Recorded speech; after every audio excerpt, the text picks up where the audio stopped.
Little mama wanna slide, for real, for real. Play a game and seek a high, for real, for real.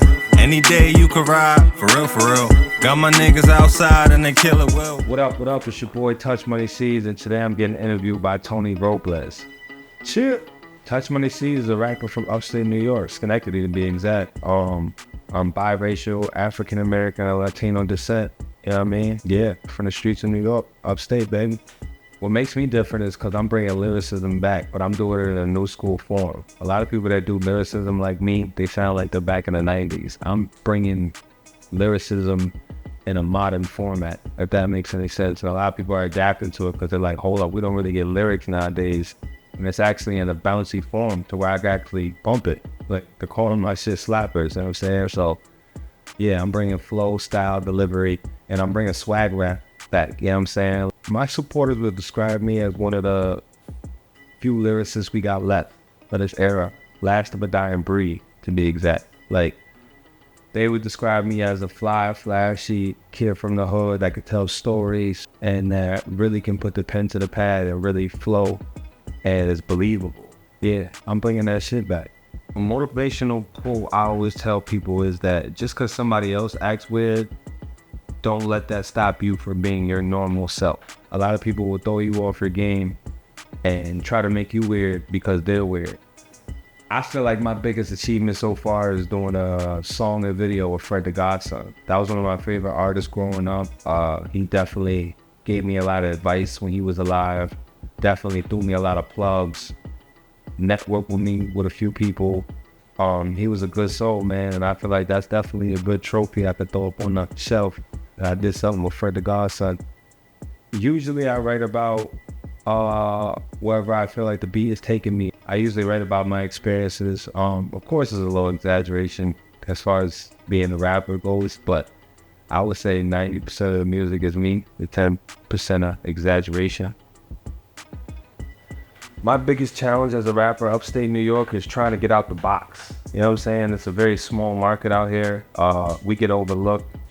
Well, before I get on stage, I usually start with a lot of rehearsal, mixed with prayer, a lot of this, a little marijuana, and then I let the talent do the work. You know what I'm saying? I put all those things in the pot. You know what I mean? One time I was on stage doing a song, and it was my turn to do the song, and my mic cut off.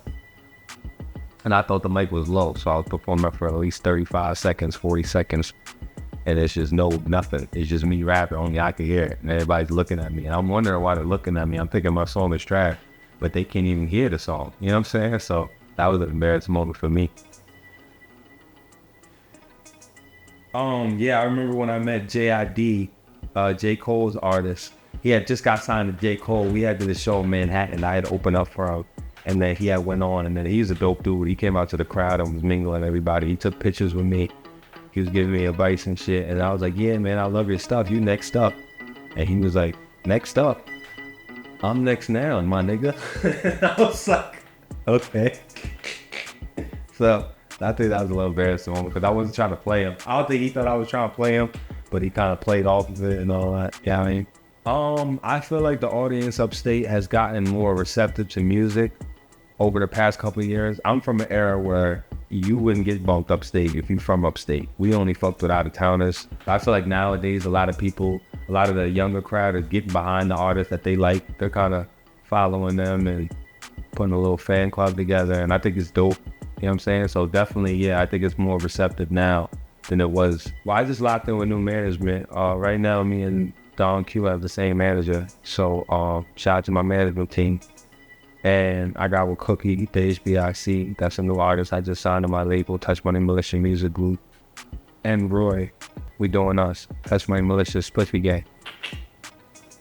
I always wanted my own group, you know what I'm saying? Because I feel like if you could bring the conversation of who's hot to your home camp, it's even better than them comparing you to other artists in the game. What's next for the artist Touchmoney C's? That's a good question because I've been doing a lot of behind the scenes work to focus on everybody else. I'm working on my solo project called Melodious. I got a joint project coming out with Cookie the HBIC called The Beauty of the Beast. So be on the lookout for that. But yeah, Touchmoney C's is about to go crazy. If you're trying to be a rapper, do whatever you got to do to stand out without compromising your morals and principles. You know what I'm saying? Like, really go hard at it. Step into your personality. Know what you want to do. If Touchmoney C's could do it, you could do it. Trust me, man. Be on the lookout for a project I got from one of my artists cooking the HBIC called The Beauty of the Beast. Touchmoney Malicious Spliffy Gang. Shout out to Nroyy. We coming, baby.